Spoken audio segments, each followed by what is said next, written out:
Hey everybody, it's Jason Blaha here. I thought I would sit down and do another video for you guys and gals. Let me get a sip of my water first. My beautiful radio voice going, and let's talk about this. All right, on the topic of different types of extreme diets, I did have someone bring up in the comments, look, you've been going on carnivore, why don't you discuss some of the other stuff like keto diets? And I'm going to be frank with you guys. I have a lot of experience with keto diets, and I am not a fan because of what they do to your blood work when you pick the wrong foods. And I want to be extremely clear. I have lost, when I lost my 100 pounds before, I lost over 50 of it on a ketogenic diet. Okay, successfully. Like I have successfully used ketogenic diets in the past. The issue is not the weight loss end. The issue is the health problems because of the food choices that people make. So this is something that we have to put into context. As far as the diets go, for people who have good satiety on the higher fat diet like that, and I actually am one of those, they're great for fat loss. The problem is people tend to neglect fiber, they tend to neglect vegetables, and they pick piss poor fat choices. And I will be the first to say, my own blood work left a lot to be desired when I was on keto losing weight.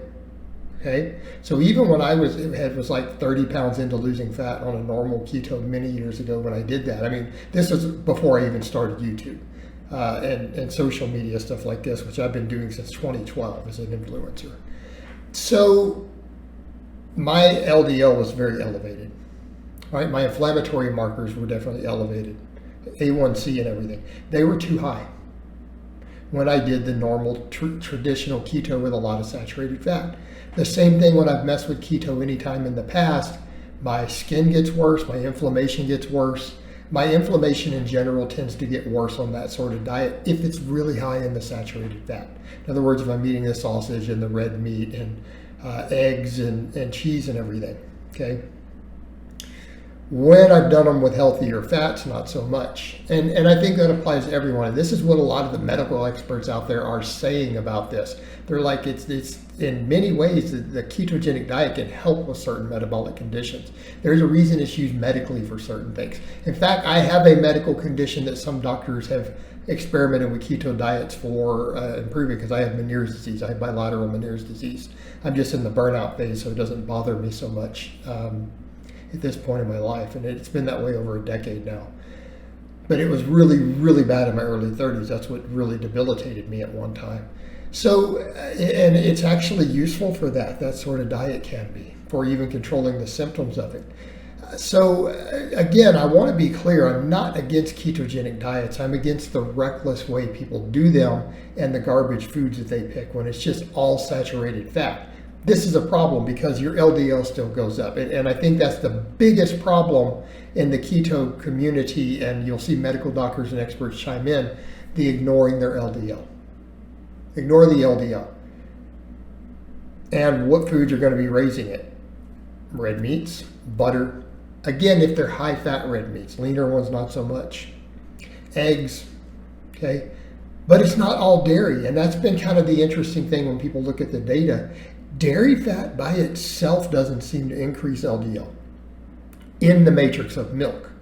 So in other words, when it's been studied in the lab directly, bad cholesterol, that LDL goes up only from the butter. Not from the whole milk, not even from full fat yogurts. When that's been studied, we don't see it happen. We don't see it happen at all. Hold on, I'm going to turn my air conditioner off. Don't need this interrupting us.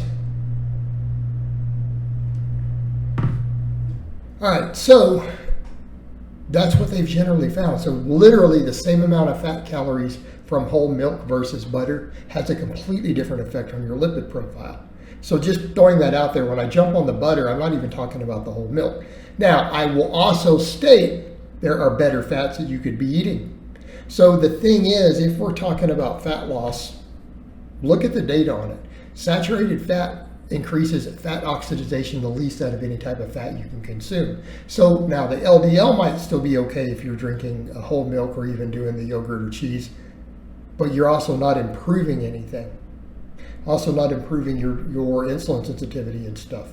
You're not improving your fat burning, even if you're having a neutral effect on your health. You would still be better replacing that fat with polyunsaturated fats of some type, with some bias towards omega-3.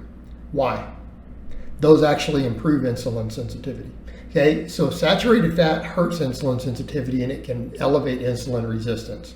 Polyunsaturated fats improve insulin sensitivity.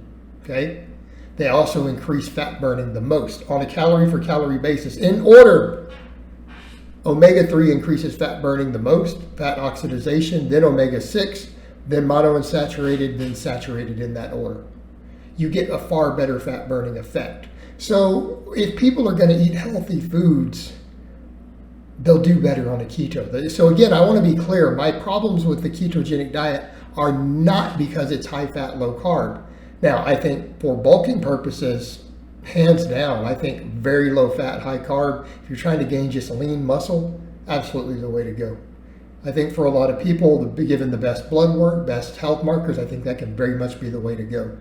I think specifically when we're talking weight loss, I think many people will do better, particularly if you're looking for certain types of muscle definition on the lower carb. In the context, if they control the fat types, they eat healthier fats. So what do I mean by healthier fats? I'd rather see them eating fatty fish, no fatty meat, cut all that butter out, even take the eggs out. I mean, eggs in your lipid profile are not great. And again, especially in the context of a very high fat diet. So we have to keep that in context. So I would rather see people say, look, stick to lean meats, lean proteins. What are good fat sources to consume? Fatty fish, flax oil, flax seeds, walnuts. Those are way at the top of the list. Tofu. Yes, it works very well in a keto type diet. And then after that would be your nuts and seeds and things. Notice I'm not telling people to add just a bunch of oils. A little olive oil is something probably okay. Olives, avocados, right? So instead of a fatty cut of meat, a lean meat with guacamole on it would be a dramatically superior choice. Because again, we get extra phytonutrients, we get extra fiber, we get extra healthy fats. Okay? More good fat, less bad fat. This is what people should be doing if they care about their health, if they're going to take that type of approach. I don't have an issue with that. In fact, I would say that is perfectly healthy. If you choose to eat in that manner and you want to go a lower carb route, I think that is a superior way to go. It's going to be better for your health. So I want to be very clear. My concerns with the keto diets are the extremely negative impact on LDL-C. And that is not even debatable at this point. The data showing how horrific that is there. It's well understood. It's well researched at this point. So again, people who are going to argue against that, they're going to have one heck of a fight in the scientific community because the data is not on their side. And at the end of the day, you've got to follow the data and what the data actually shows in the lab and in the studies. Otherwise, you're not being reasonable. You're not arguing a philosophy. You're not arguing about evidence. But I think the other way of doing this gives a much better lipid profile. You're going to have much better insulin sensitivity. You're going to have much better fat burning, and you're going to have all those antioxidants and fiber and everything because it's adding to that along with your vegetables, right? So you need to be eating vegetables on this. But again, if you're doing a bunch of omega-3 fats and then say a bunch of nuts, and you're still keeping yourself within keto ratios, your overall nutrition is going to be dramatically superior. All right, guys, but that's really all I have to say on that today. I hope it's been informative, and I'll talk to you guys and gals next time.